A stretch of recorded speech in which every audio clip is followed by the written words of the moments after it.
Good morning, and thank you for coming to the ethics of whistleblowing. I want to thank Bayit Adult Education for not only co-sponsoring the program, but for actually pushing for this program to exist at all. I've been doing business ethics classes at different accounting firms for, quite a few years, mostly at Zeifman's, Schwartz, Levitsky, Feldman, Miller Bernstein. But I hadn't done it here until Elaine said to me, we have accountants here and we have people who are interested here, and pushed for us to do that here. So we'll see. If there's interest, then we can certainly have sessions here as well. I happen to think that having sessions over lunch is, like we do with the accounting firms, is better. But for those who want to do it on a Sunday morning, that's an option as well. I do have sign-in sheets over in the middle, or now I'm not sure exactly where they are. Okay, they're still over there. If you want to get a certificate saying that you were here at the program, please make sure that you sign in. If you want information about future business ethics programs, also make sure you sign in. The third column on the sheet, the end column, is only if you want to receive email about general programs. Okay, that's all right. Hopefully people have signed in. If you happen to have a cell phone for some reason, people tend to. If you could put it on silent, that would be wonderful. Final note of introduction is just that nothing I say should be taken as practical, either rabbinic advice or accounting advice.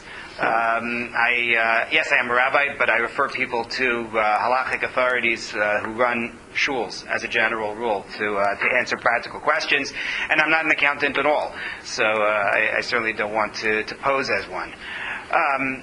Our topic is indeed whistleblowing, and I want to break it down into a couple of different parts: whistleblowing in general, as well as anonymous whistleblowing, which poses its own challenges. If you take a look at the first source, this is sort of a classic case at this point, unfortunately. The explosion of the shuttle Challenger back in 1985. And the fact that it was traced to a problem with the O-rings on the Challenger, and in fact there was an engineer who's mentioned here, Roger Boisjoli, who had actually noticed the problem in advance, tried to call people's attention to it unsuccessfully. Take a look at this from the scientist. When the shuttle Challenger blew up, the explosion lit a fuse in Roger Boisjoli's conscience. A structural engineer for Morton Vehicle Incorporated, the firm that later bore blame for the disaster, Boisjoli had argued against the launch the night before, and like the rest of the nation, watched in horror when the shuttle blew up.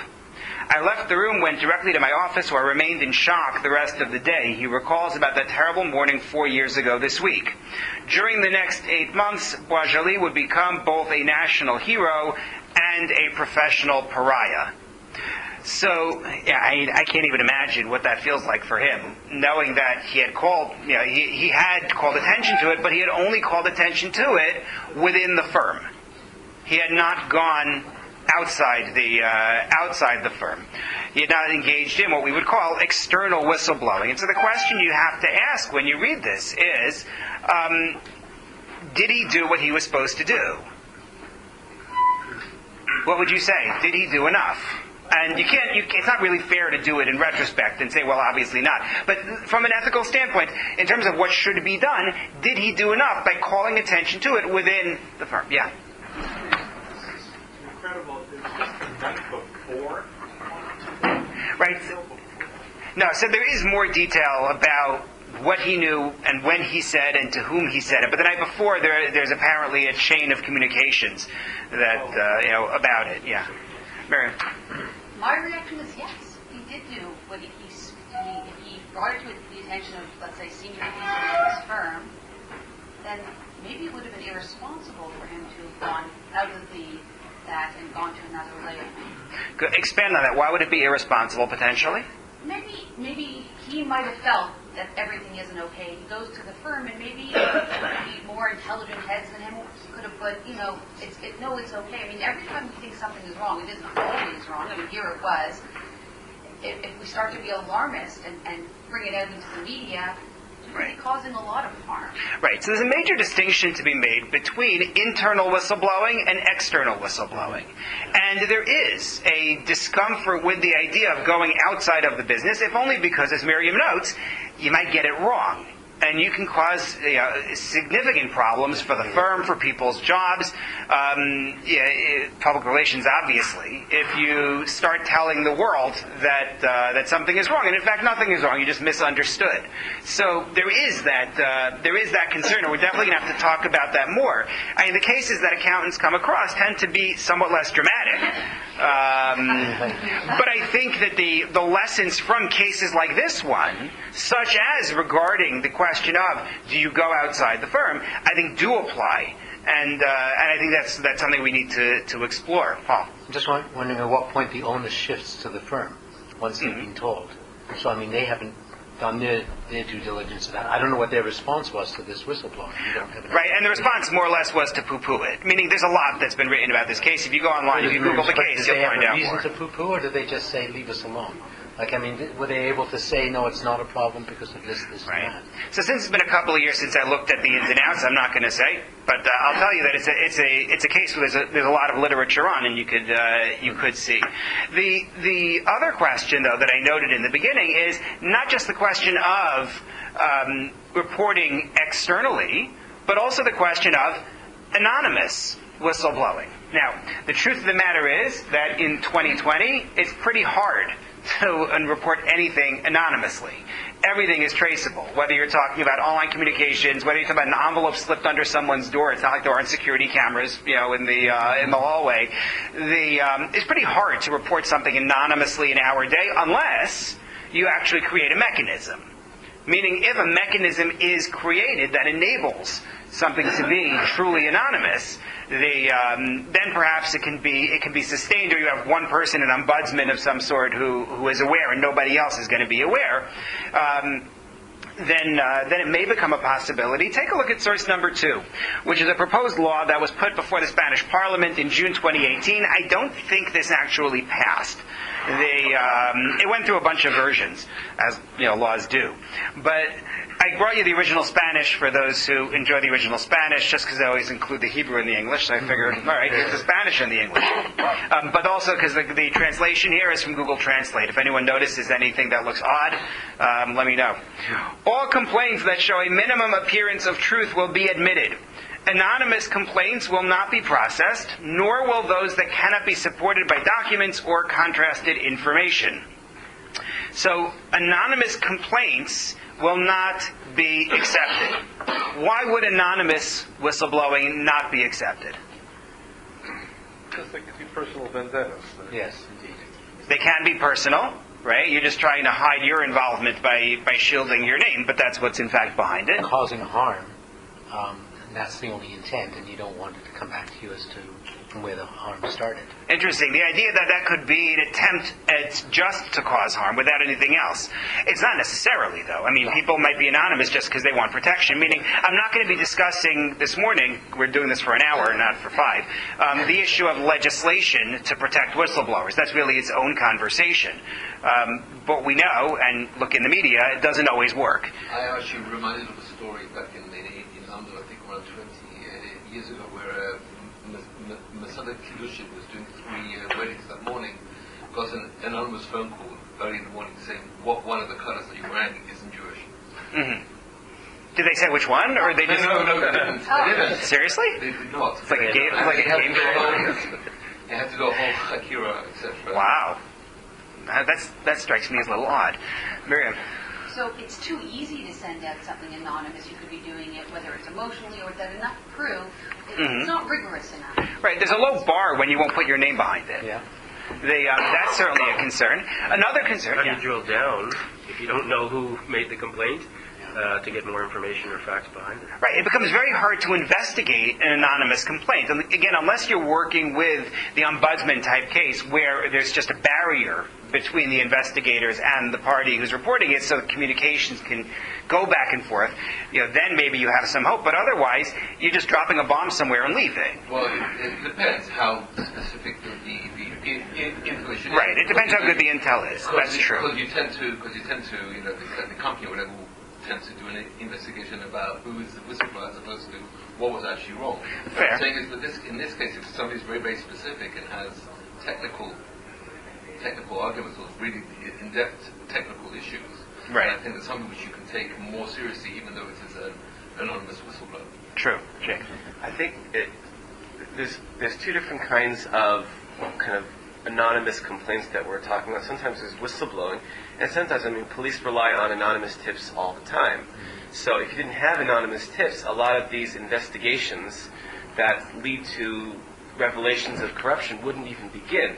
I think that there's a distinction to be made between anonymous tips that are done just to create chaos out of personal vendetta versus, when it's a legit anonymous tip and you like that where there is underlying evidence, but maybe that's without that anonymous tip, nobody would even think to look for it.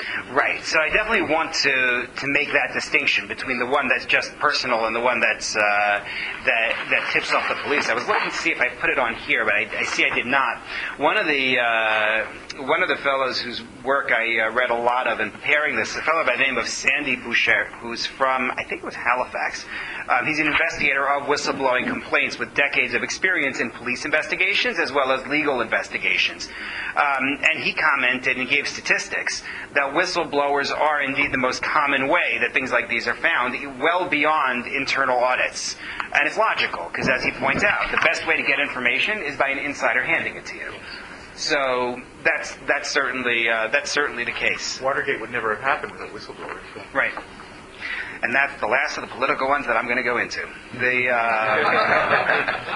But the questions that we want to look at are, what is whistleblowing? What affects the decision to blow the whistle, whether within CPA Ontario or within Halacha Jewish law?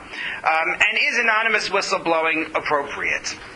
So in terms of defining whistleblowing, it generally is understood to have three key components. Number one, it's external. External meaning that you're going outside the normal chain of command and the parties who are directly involved. It's not whistleblowing if I think somebody is doing something wrong and I go to him and say, hey, what you're doing is wrong. That's not whistleblowing. There's no whistle blown. You're going outside the chain of command and often outside of the company altogether. So that's number one. Number two, it's done to protect a victim. Meaning, there's a vulnerable party who stands to be harmed by whatever it is that's being done that is wrong, and you're going to go outside the chain of command in order to protect that vulnerable party. And third, it's done in a way that can lead to change. It's not random. It's not done just to be sensational, but it actually has the capacity to change things. And you'll see where I'm getting this from, these three steps. But the question of what sort of wrongdoing, what sort of harm justifies whistleblowing is actually subject to debate. For example, what if it's wrongdoing that is unintentional? What if wrongdoing is going on that is unintentional, but would not be corrected just because you pointed it out to the person involved? Let's say you have somebody who's simply inept. Right? They're inept at what they're doing, and when you point out the problem, they don't recognize that there is even a problem. So does that justify going outside the chain of command and potentially outside of the company altogether? Miriam says yes. Yeah. Once you pointed it out, and they're not going to fix it, this unintentionality sort of changes, because it sounds like unintentional seems like an accident. Once it's, okay, you're doing this the wrong way, it sort of becomes a little bit more intentional. It's the action. Okay. Other thoughts on that? It depends how far up you go. The question is whether have they exhausted all the people who actually could have an impact on either the behavior of that person, that inept person, within the corporate structure before you start going outside. Well, I'm going to come back to the following later, but I want to note, it's not true that the only options that you have are telling the person involved or telling, outside of the chain of command. Right. Another option, which CPA Ontario frequently recommends, is simply leaving. Leaving the firm? Leaving the client. Well, it depends on what your engagement is. Are you an employee of the company, or are you an outsider who's doing work for the company? They talk specifically about the case of leaving the engagement, saying that if this isn't going to be corrected, I went up the chain of command already and I got nowhere. Then you simply walk away, as opposed to suggesting that you start reporting it beyond the firm. So it's something that's worth considering. We're going to come back to that because I want to show you the guidance that you get from CPI Ontario on this point. Miriam. When you talk about there's a victim, can the victim be the Canadian taxpayers, like something as big and... You bet. Absolutely. And that was part of my next question, which is, what if wrongdoing really only harms the company itself? This person who is either inept or is embezzling from the company, whatever it is, the products are being produced, the services are being rendered, the customer is not necessarily being harmed in any way, shape, or form, but something's wrong within the company itself. It's a private company. There are no outside public shareholders who are being defrauded. It's just a matter of the owners of the company are the ones who are suffering. So the question now is, does that justify going outside the chain of command and even going outside the company to report it? Why wouldn't you just tell the owners if, let's say, the bookkeeper was doing something wrong with them? What if it's the owner? We'll get to a case like that. The owner's hurting a partner? Like the owner's hurting... The owner's taking money from the company. I mean, inappropriately. And the partner that's being hurt that doesn't know that? Is that... Yeah, or it's going to damage the viability of the company long term. Then it hurts the employees potentially. So then it potentially hurts the employees. So my question is, are you justified in going outside of the company? I think there should be a hierarchy. I mean, there's certain, before heading outside, and should we say airing the dirty laundry publicly, I think probably there is a certain amount of hierarchy. So there's unquestionably a hierarchy, we'll have to talk about that. Let me show you something here. There's a very broad approach taken in number 3 by the CSA group. Now, the CSA group, if I remember correctly, is engaged in marketing whistleblowing systems and such, and they're a little bit broad, I think, in their definition of what exactly justifies whistleblowing. In number 3 on your sheets. If you take a look at item B, the types of misconduct reported may range from ineptitude to mismanagement to illegality, unethical conduct, or any action that may result in harm to the organization, the public interest, or health, safety, and the environment, whether intentional or not. They're about as broad as you can possibly get. Intentional, unintentional, harm is internal, harm is external, go for it. That's their approach. Although, I'm jumping to E, I'm going to come back to C in a little bit. Disclosures are not the same as complaints. Whistleblowing is about trying to protect others from harm, including harm to the organization, workforce, public, taxpayers, right, or environment. An individual who is complaining about personal matters, however legitimate, is not blowing the whistle. That's not called blowing the whistle. Now, obviously, there's a little bit of a gray area, right? When you think back to Me Too reporting, right? You're not going to make, I think, at this point, no one's going to make the argument that, well, that's just personal and therefore it doesn't qualify as whistleblowing. But that's the line that they draw in item E. The idea being that, well, let me hold back on that for right now. The other definitions tend to be narrower and I think more realistic.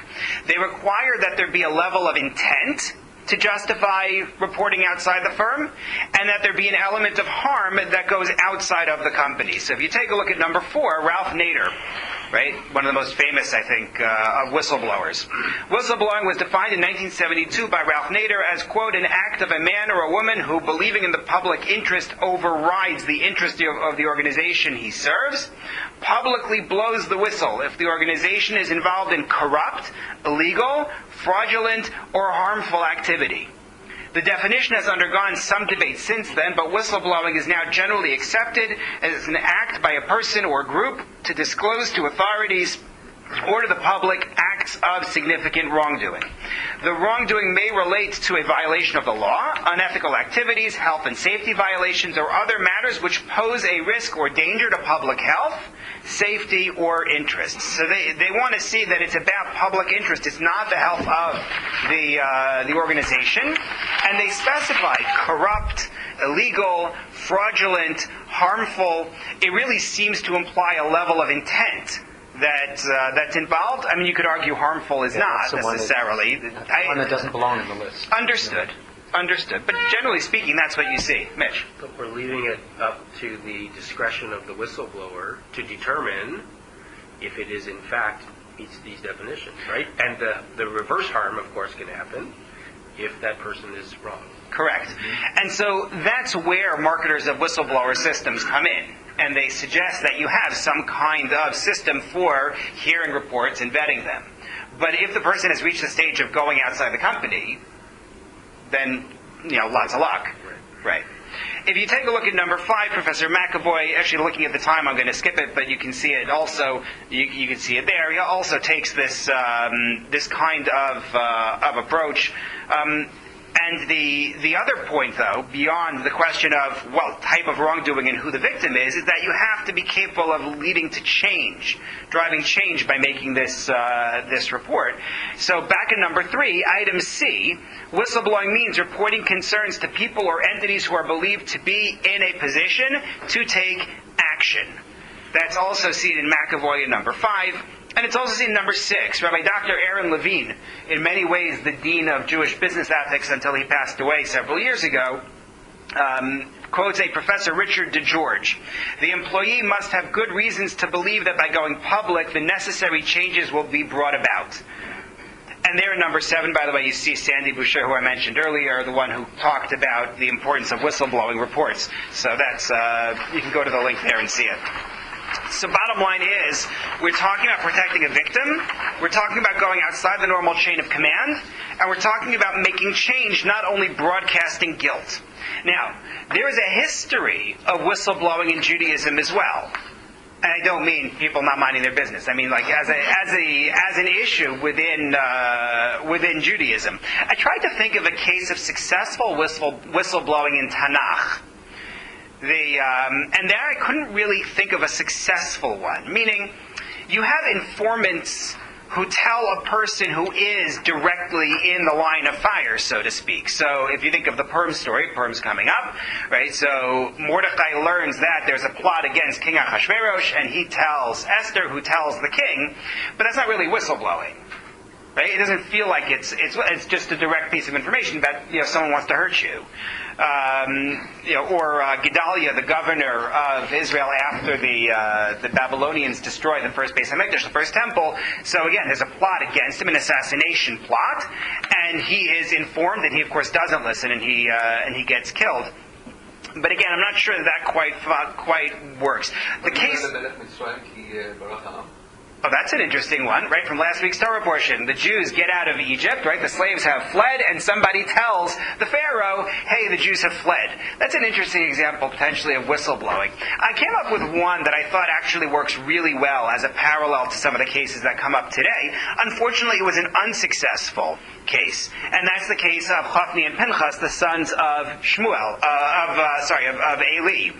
Right? The story in the beginning of the book of Shmuel, Eli is the Kohen Gadol, he's the high priest. He is already very old. It's unclear exactly how old at this point in the story, but he dies at the age of, I think, 96, if I remember correctly. And his sons have taken over the operations of the Mishkan, of the tabernacle, and they are abusing their power there. There's some debate as to exactly what it is that's being done wrong. Allegations range from holding up people's sacrifices so that they can take for themselves before anybody else gets, to some level of abuse of the women who were bringing sacrifices at the tabernacle, and messages come to this Kohen Gadol, the high priest, Eli, about what his sons are doing, and he doesn't act on it. And in the end, he gets punished horribly for his failure to act on the warnings that he received. Yeah. Does Bikunan Teresh count as? So that was what I had said about Mordechai, right? Oh, I Mordechai's thought it report. was. I thought you were talking. Oh, I thought you. I was thinking that the overall plot, not. Oh, you meant the plot against the Jews in the Megillah, right? Oh, No, I was thinking I thought Bigdan that was and the Teresh. original one. Okay. Got it.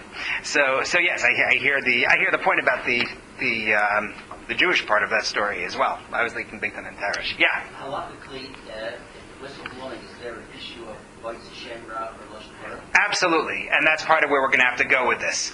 The concern for the effect of one's speech on others is very strong here. Even without a case history in Tanakh, our duty to rebuke the duty that we have to rebuke directly, meaning I know someone is doing something wrong, I have to try to correct them, is a biblical obligation, as we are going to discuss. But we have a long history of people engaging in public whistleblowing, right? You have what's called the cherem, right, being instituted by a court. When somebody's behavior is inappropriate and it's reported to a Beit Din, depending on the gravity of what's being done, the Beit Din might issue a decree which orders people not to engage in business with that person, which tries to ostracize the person effectively until they get in line, until they do what they're supposed to do, and the penalties can be pretty severe in that regard, or the phenomenon of the pashkavil. Right? What's a pashkavil? Right? Posters tend to be on the wall in Bnei Brak, in Mea Sharim. Those are where they tend to be seen today. But it's an old practice of publishing a broadside, right, on walls of buildings without your name, but complaining about that which you see that's being done that is wrong. Take a look at source number 8. Very interesting article. I think Rabbi Ziering had pointed this out to me a couple of years ago. Shaming in Judaism, past, present, future. In cases where communal authority did not provide the tools for the rabbinical court to punish the transgressor, or when, for whatever reason, the leaders did not want to impose such harsh punishments as excommunication, we find a further practice of public shaming, particularly within the ultra-Orthodox community, that involves a print communications medium, the pashkavil, wall poster. Shaming via pashkavilim was carried out in the spirit of the edict, publicize the flatterers before a defamation of God's name. Meaning, prevent the defamation by publicizing the wrongdoer. The stress here is on sins committed secretly or on people who pretend to be righteous, and the disclosure is designed to warn the public about their actions. The Yiddish word pashkavil derives from the name of a citizen of Rome. Never would have guessed that. By the name of Pasquino, I think, or something like that, who used to hang satires and critical comments about the Pope on the pedestal of a headless statue. His name was eventually given to the statue and then to the square where the statue stood. The initiative taken by one individual evolved into a common practice whereby citizens hung anonymous vilifying signs around the city. The phenomenon spread throughout Western Europe during the 16th century as this channel began to accompany religious and social struggles. So that's where the practice comes from. It comes from Rome in the 16th century, but it's been controversial. There's a biblical verse, Arur makeh re'ehu basaser. Cursed is the one who strikes another person in secret. Look what Rabbi Yisrael Meir Kagan, better known as the Chafetz Chaim, had to say about this practice of the pashkavil. I'm going to stick with reading aloud my English translation in the interests of time. He says, and some say, one who speaks harmfully is like one who has been bitten by a rabid dog, in that he also barks inaudibly. For with his harmful speech, he causes harm in secret. And especially those who write amal, called pashkavilin, regarding whom it says, cursed is the one who strikes his fellow in secret. The Chafetz Chaim was very against the pashkavil practice. He did not like this idea of anonymous reporting. So when is this allowed? When is it appropriate? When is it actually required? Yeah. Whistleblower has sort of a positive intent, but if you're the person that gets it done, you can start calling an informant. Yes. I think it goes. Yeah. Absolutely true. It's all in the eye of the beholder. Yes. Absolutely. This is true. So the calculation of whether and when to blow the whistle and how to do it is based on that which we spent the last 28 minutes outlining. Within the secular system, the argument in favor of reporting is fundamentally about the public interest, although it can help the business itself directly and indirectly. I brought you the CPA Act in number 10.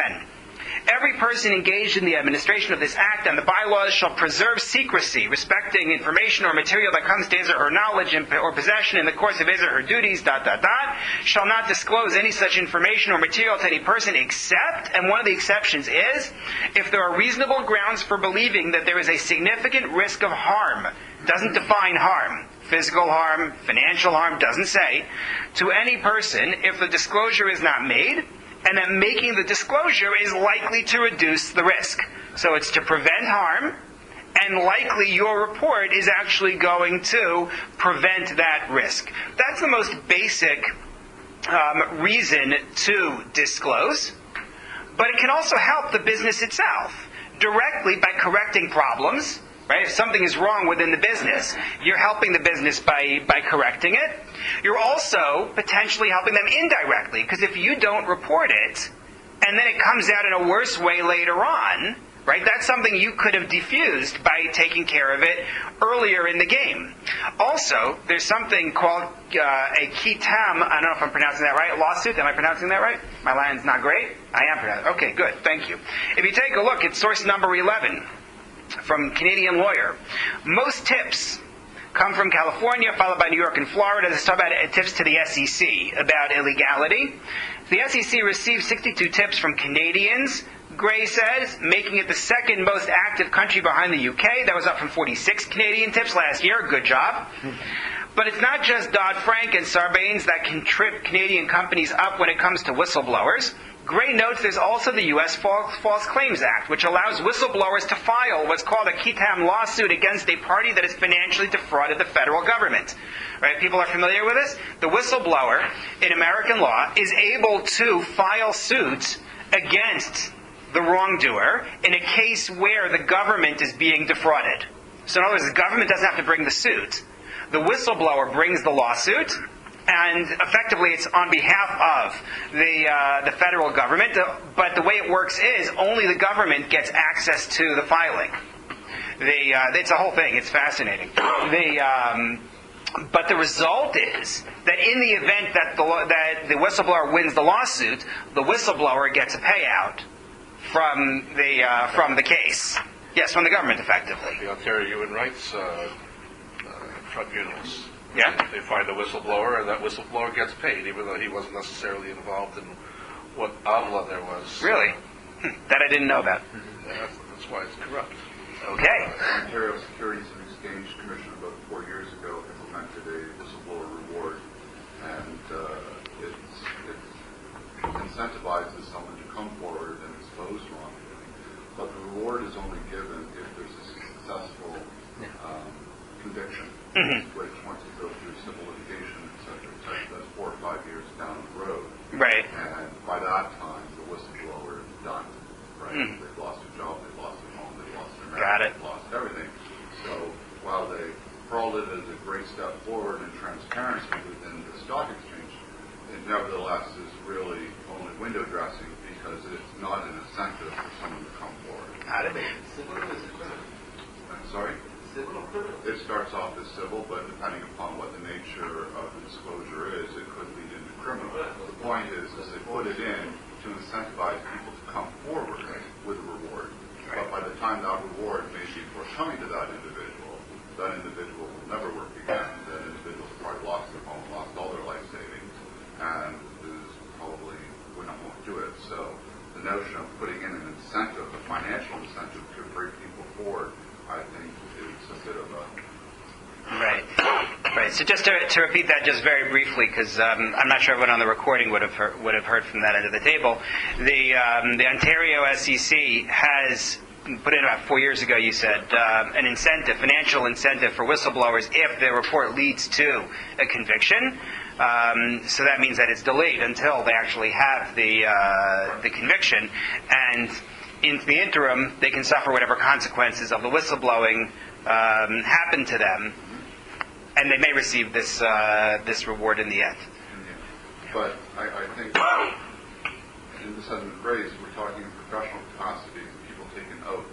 Right. You're a lawyer with a doctor, right? And when you connect one's obligation to come forward and you connect it to the oath, I think that's where you get more incentive for people to act appropriately than if you do accountants don't have an oath. They have the act. Which you They have the act, correct. Right. Right. That's granted, they don't take an oath, but Right. they do have a duty and a responsibility. Right. Right. Right. I hear that. There's a bit of a wrinkle on this, I'm sorry. Yeah. Oftentimes, particularly in a potentially new situation, we are asked to sign a non-disclosure agreement. So what is the implications of signing an NDA if after the fact you find out this? Do we have to amend our NDAs to include clauses that talk to this type of... So I think if I understand the law correctly, the NDA is inferior to this requirement. Meaning you can't, in the same way that in Judaism we say that I can't take an oath which overrides the oath I took at Sinai, right? If I swear that I'm not going to eat matzah on Pesach, my oath is irrelevant. I think the NDA also is inferior. Yeah. So, is there sort of an implication that once you've blown the whistle that you may be a little bit unemployable in the industry? I mean, I think that's reality. There's only one whistleblower who has, other than Ralph Nader, who has survived. And forgive me, I don't want to draw the conversation to me, but 2011 I blew the whistle on MordechaI as Vice President of Sunnybrook Hospital. I was the second in command, and there was hundreds of millions of dollars of fraud and embezzlement. And I spent a year in front of the Legislative Public Accounts Committee testifying as the key witness. And though I was held up as a hero and someone who had the courage to come forward, no one hired me because I was around and I was a snitch. So no one ever let me back in the courtroom again because they felt if I did not agree with the policies going forward or if I found something funny, would I run and snitch them out? So that's why that component in the Securities and Exchange Commission, which offers that financial reward, really doesn't work. Because that's 4 or 5 years down the road. By the time that happens, unless you're independently rich, you've lost everything. And you are unemployable. Right. No one will hire you. Noble and a snitch at the same time. Yes. And as Jacob said, it all depends on who's actually you said it. It all depends on who's looking at it. But that sounds like a terrible thing to have to go through. So the person questioning whether they want to bring wrongdoing forward has to go through a myriad of questions themselves. What are they prepared to put on the line? Right. I hear it. One of the other arguments on behalf of whistleblowing comes again from that CSA group. And I mention it only because it's so strange to think of it as a justification, but someone clearly is saying it. Makes the argument that the psychological health of workers is a justification for whistleblowing. Meaning, if workers are operating within an environment in the company where they know something is being done incorrectly, whether on purpose or not, and nothing is being done about it, that harms them psychologically, and therefore they would be justified in reporting this outside of the firm. I find that to be an overreach. I don't see that. If you know there's sexual harassment going on. Yeah, that's not what I'm talking about. I'm talking about where they feel like they're operating in a framework in the company where things aren't being done productively. I don't mean a harassment case at all. The arguments against whistleblowing begin with duty to the employer. Right? You have a duty to your employer. I brought you from number 12 from the CPA Code of Professional Conduct. Members and firms have duties to those to whom they provide professional services that arise from the nature of the relationships with the recipients of the services. Members and firms have a professional duty to act with integrity, due care, contractual duty to provide services as defined by the terms of their engagement or employment, ... You have a duty to your employer. That's a reason not to report, or at least to try to do everything within the company. In addition to that, there are practical problems with whistleblowing, and some have sort of leaned towards this already. But if you take a look at number 13, Rabbi Dr. Aaron Levine points out that if you have employees reporting things, you can create an unhealthy work environment. Nor is it clear that asking employees to act in that capacity would make for a productive corporate atmosphere. Such a requirement would turn a normal society into a police state or cultivate a police state mentality among its citizens. Not to mention, as was noted earlier, they may not know what they're looking at. You have somebody who's in one department who sees something funny and says, I think this is wrong. I'm going to go report it, and just doesn't understand because it's not their department. They're not familiar with the workings, and they make a report and create a lot of trouble without, just because they didn't really understand what was going on. I'm going to take one question, but then we're almost at 40 minutes, and we haven't really done enough of the Jewish stuff for me to feel like I'm adding something here. Yes. I'll wait. Okay. So, from that's from a secular perspective. We've seen reasons to report, right? The victim, potentially the good of the company, directly or indirectly as well. We've seen reasons not to report, and that's in terms of your duty to the employer and the practical problems that can come up with whistleblowing, the unhealthy work environment, the possibility that you get it wrong. Within halacha, some of this is going to mirror the secular system, but then there are added religious elements. In terms of reasons to report, so there's a very clear duty to the victim within Judaism. In source number 14, I brought you the classic Gemara in Sanhedrin. How do you know that if you see somebody drowning in a river, being dragged by a beast, attacked by bandits, you have to act to save that person? The Torah says, you shall not stand by as your peer's blood is shed, lo sa'amod al dam reyecha. That's a basic biblical obligation. That applies where the harm is physical. You can see that based on the examples brought in the passage from the Talmud in number 14. But then look at number 15, right? Moses Maimonides, when he codifies this mitzvah in his collection of mitzvot, he codifies this mitzvah of not standing by. He says, when we see that someone is in danger of death or hefsed, loss, and we are capable of rescue. In other words, I have a duty to step in to protect people from financial harm as well. There's actually some debate as to whether this was truly Maimonides' position, whether Rambam really held that. The Rambam's language in Hilchos Rotzeach, the first chapter of the laws of murder, is a little bit different. Nonetheless, the tendency of many halachic authorities, including the Chafetz Chaim, is to say that yes, lo samad al dam reyecha, do not stand by while someone's blood is shed, includes preventing financial harm for them. So that's number one. Number two, even if you didn't like applying that verse to financial harm, there's a mitzvah called Hashavas Aveda. I have a mitzvah of restoring to people their lost property. So if I have a mitzvah of restoring lost property to people, certainly I have a mitzvah of preventing them from losing the property in the first place. I should have to act in order to avoid that. So that's second. Number three, in terms of my duty to the company, I absolutely have an obligation to be a good employee in Jewish law, and this is expressed in many different ways in the Torah and in Jewish law. But for example, an employee is required to use all of the time that is billed for service of the employer or for service of the client, right? You may be familiar with the passage in the Talmud that discusses the Birkat HaMazon, blessing after meals. You know that after a person eats, they're supposed to recite a bracha, a blessing. There are actually 4 parts to it. The first 3 are biblical obligations. The 4th one is rabbinic. And the Gemara says that if you are being paid, let's say, to harvest in somebody's field, you skip that 4th part of Birkat HaMazon. You skip the 4th part because that's a rabbinic obligation and you have a duty to your employer.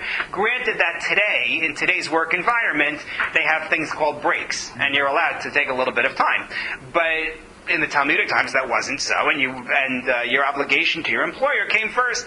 The halacha is that an employee is not allowed to take on extra jobs that will affect their ability to serve their primary employer. Those who were there, a couple of people here might have been there when I did a class at Zeifman's several months ago on moonlighting. Yes. And the question of taking on extra work that might it might diminish the quality of the work done to the primary employer. That's a very serious issue. So I have a duty to be a good employee, and remember, we've said that reporting can actually help the firm.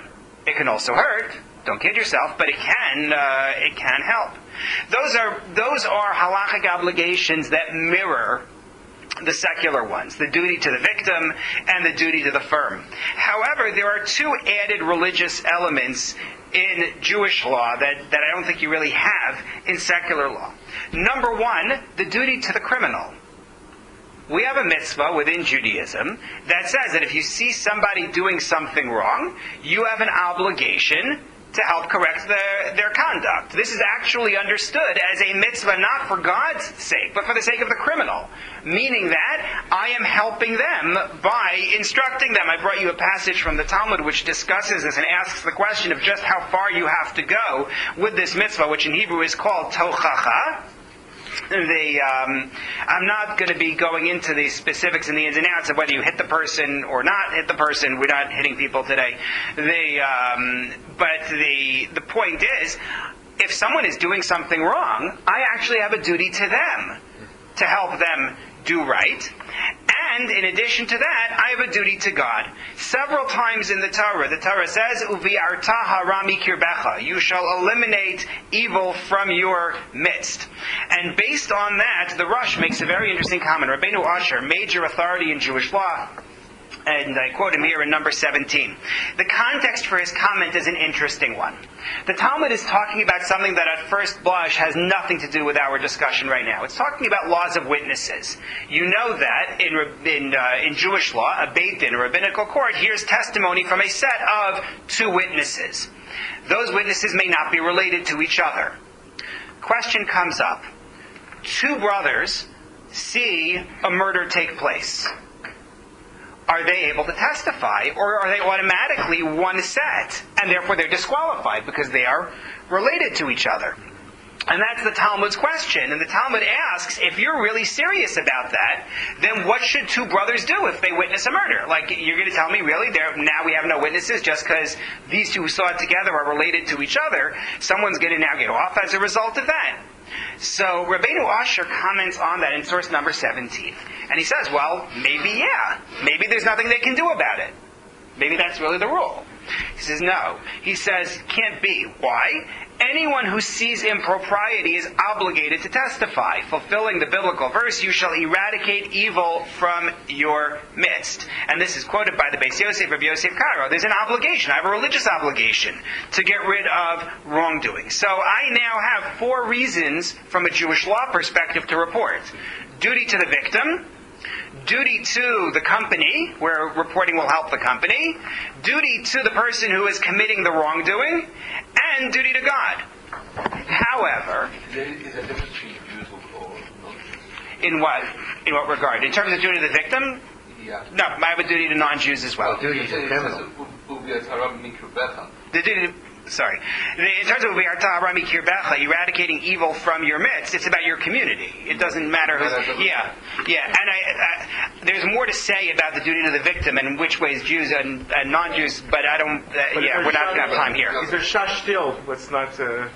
So, one of the areas that I really wanted to discuss, but I realized there's no time to really do it, is the issue of Masira. What if it's a Jew who's engaged in it, and now you're going to turn him over to the authorities, and what they do will be inappropriate, and what a rabbinical court would have done would have been different, but it's just beyond the scope of what we're going to be able to get to. So, Jewish law also has reasons not to report. Number one, we've already noted you have to work hard for your employer, and potentially this could damage the employer. Number two, there is the issue that was mentioned before of prohibited speech. We have prohibitions against rechilus and lashon hara. Rechilus is the prohibition against sharing information about somebody, disclosing that person's information to others. Even when the information is true, I'm not allowed to go tale-bearing is the prohibition, and I'm also not allowed to speak in a way that can be harmful to somebody else. That includes testifying in court where my testimony is not going to make a difference.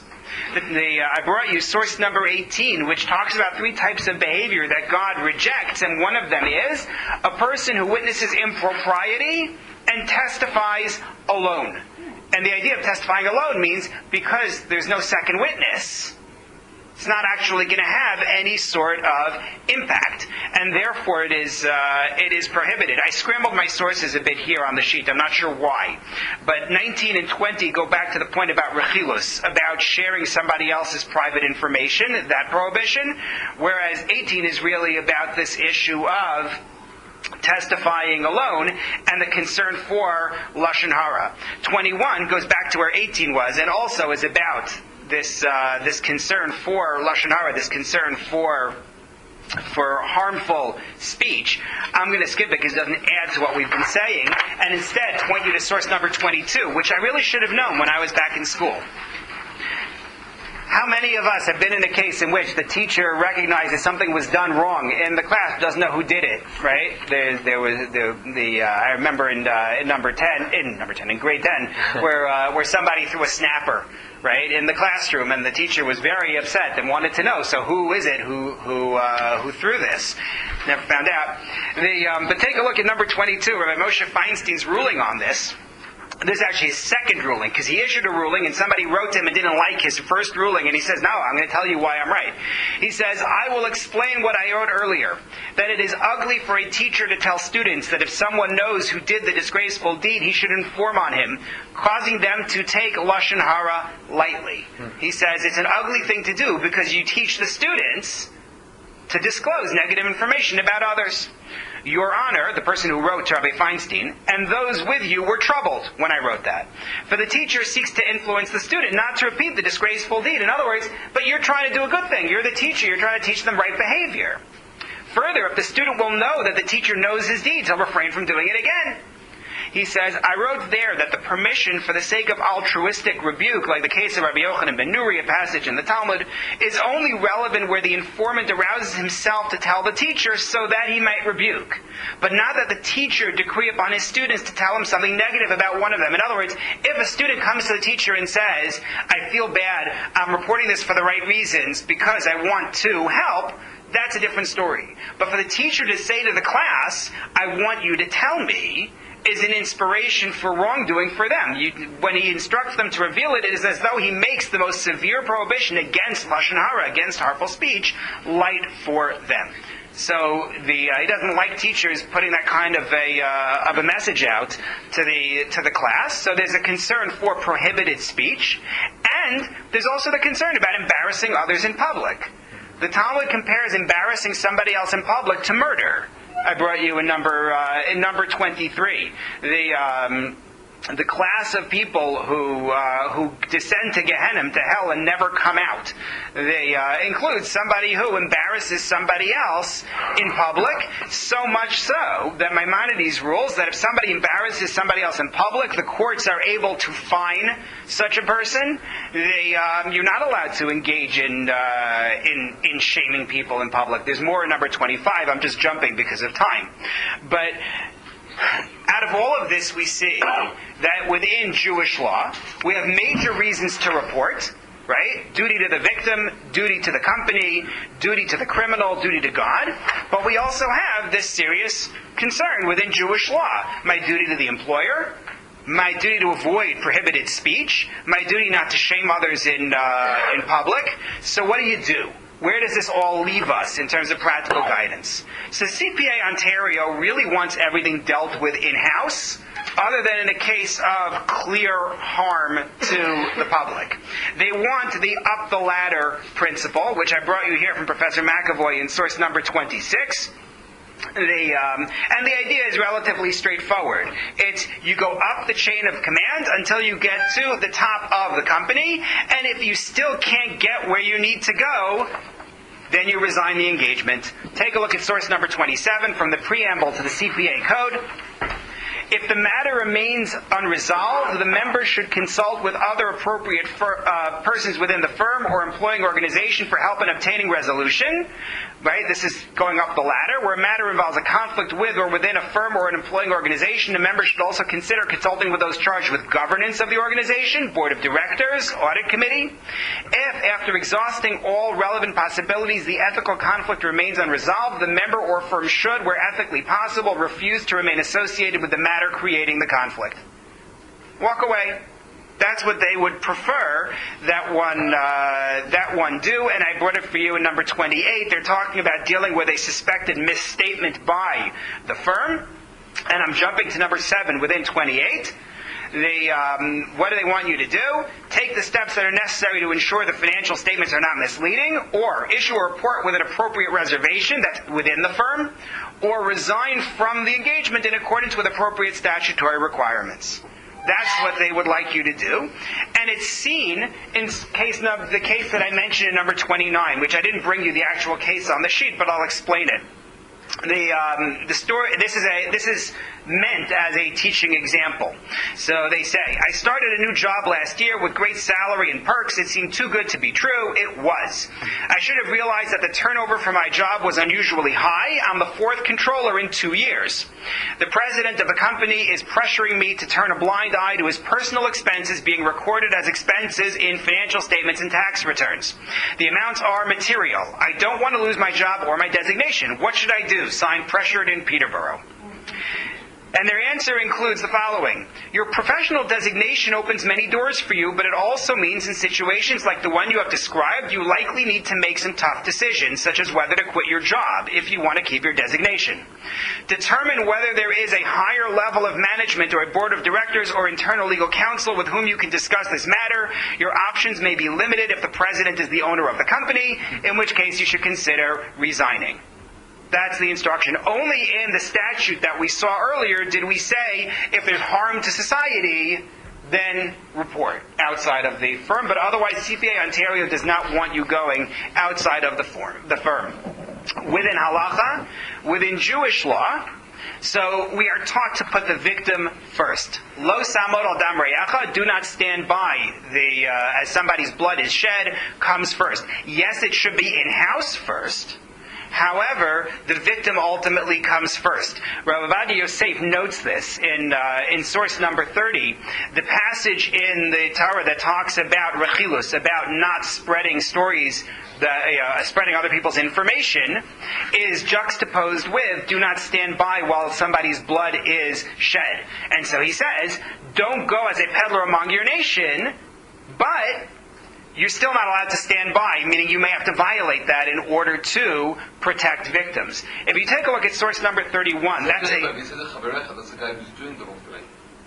You talk about chaverecha, meaning he's saying you have to go and... Yes. So it's not to the company, it's to the person who's doing the wrongdoing. That's his information that you are disclosing. Right. Yes. In number 31, this is a classic source that I just summarized. The Chavetz Chaim, Rabbi Yisrael Meir Kagan, gives you rules about speaking harmfully about others when necessary in order to protect the victim. And he says, you can only report personal experience or a verified account. It can't be hearsay. Don't jump to conclusions about what happened and what laws were broken. You have to know that what you're reporting is true. See if there is another way to avoid harm besides public disclosure. Stick to the fact. Do not magnify the crime beyond its true nature and circumstances. Right? You always want to be believed, so you want people to act on it. So you blow it up a little bit. Don't do that. There must be no personal agenda. Only the altruistic goal of protecting the community and righting the wrong. And make sure the harm you cause to the subject is commensurate with the wrongdoing. If this is somebody who cheated on a $10 thing and now he's going to lose his job, ask yourself whether that's really the appropriate thing to do. You can make the argument for it. That the $10 thing is going to lead to a $100 thing, which is going to lead somewhere else. I understand that. But you have to make sure that it's really justified. Interestingly, the Law Society of Ontario, in their Rules of Professional Conduct, Rule 3.3-3, actually has a very similar list of things that you have to watch out for. But that's the principle that's involved. Jewish law is much more biased towards reporting externally than you will see in the rules for CPI Ontario. Miriam. So, is there not a concern that if you go up the chain of command, that what you might do is, you're asking someone, and what you're doing is alerting them so that they push the wrongdoing underground? Like it's risky. So maybe they'll be. It is risky. That's plausible. Oh, I didn't understand that. Okay, makes sense. Or they could be.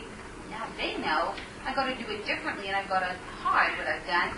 And then you may not have a chance, or anybody have a chance of disclosing it. Right, but this is not necessarily that you won't have a chance to disclose it. It all depends on how you've been handling the case. In other words, it's true that by reporting it up the chain of command, you open up the possibility that people who are in power are able to cover up that which happened. However, you also have the obligation to the company that's going to require that you go that route. So my suggestion would be document everything that can be documented before someone is going to have a chance to cover it up.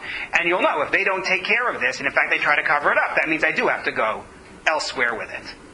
or disengage. I'm sorry. I just want to make sure to at least touch on the anonymous whistleblowing, and also I'll stay at the end. But I don't like holding people past the time that's been stated.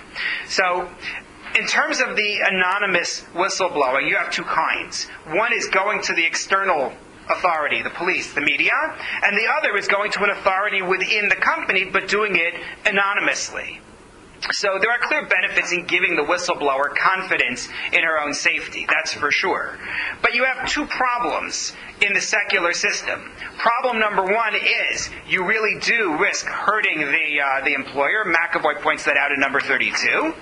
It also raises questions about the motivation, right? Am I trying to fix the problem or hurt the organization when I insist on being anonymous? It looks like I'm just trying to hurt the organization because I'm not willing to be engaged in fixing the problem, right? Go back to what we said from the Chafetz Chaim, right, with his line about the Pashkevilin and people who strike each other in secret. It looks like you're just trying to harm the other. That's one problem. A second problem is you need to be able to make change. But it's hard to make change if you are doing this anonymously, because as was noted, I think Mitch said it, you can't really investigate properly if the person who's reporting it is anonymous. And also, as was also noted, there's no accountability if a person is anonymous. And that lowers the bar, as Miriam said before, for reporting. Because if you know that you can't be held accountable, right? Anonymous comments, it's very dangerous. Also, from a halachic perspective, if you're trying to fulfill your obligation to the wrongdoer of tochacha, of rebuke, who accepts rebuke that's given anonymously? Right? No one ever accepts anonymous rebuke. I can't resist the story. Forgive me, but I'll tell it to you. The story about the rabbi who gets up in his on Shabbos morning to speak. Not the rabbi here. Chas v'shalom. Don't please. And a rabbi is somewhere in some community. Gets up to speak Shabbos morning, and he says, I have frequently received, letters from people where they refuse to sign their name, right? Where they have some complaint about something and they don't sign their name at the bottom. But I've never seen this before. A letter where somebody only signs his name, it doesn't write anything else, and he holds it up. Someone had written jerk. Sorry, that's anonymous whistleblowing. So, in any case, former shul rabbi. But the fundamental problem is that rebuke that is anonymous is very unlikely to succeed. And so you haven't really fulfilled what you were trying to fulfill halachically. And so for all of these reasons, we really don't favor the anonymous whistleblowing route. Granted that, if that's the only way to protect the public from serious harm, and that's really the only way because you won't survive making the report, we talk about something on that level, then maybe that breaks the rules. But otherwise, it's really something that I think halacha, as well as secular process, would not approve of. So I'm going to stay for questions and comments and discussion, but if anyone has to leave, it's fine. Please make sure you signed in, especially those who came in late. Thank you very much. Sorry? Gam Charvona Zachar. Right. That was, Jacob had said the Miguel Saster one. Yes, Jonathan. I think point of view. Yeah. Is it better to, for example, you find in the business practice that there are personal expenses, their travel, whatever it's not. Is it better from another point of view just to whistleblow on the practice itself without naming names, i.e. if it's not limited to specific individuals, etc., so that way you're just basically whistleblowing on the practice as opposed to the personalities who are doing the practice, as opposed to... Well, will you achieve your results? That's actually the question. If you'll achieve the results... It's first better to do that before you do the possible. I would think so. Anytime that you can do this without disclosing things that don't need to be disclosed in order to achieve the end, right? Yeah, I would think that'll be worthwhile. Mary, you were going to say? So, in a bigger firm, having let's say, a proper human resources department. Yeah. Can that alleviate some of the problems where, or the human resources department basically reporting to management, and they won't ever be able to be, impartial and. Right. So I would say it can be done right. I don't know that it is done right. So there's always caution when it, whoever you're saying. Realistically, yeah. Just as a practical, you've got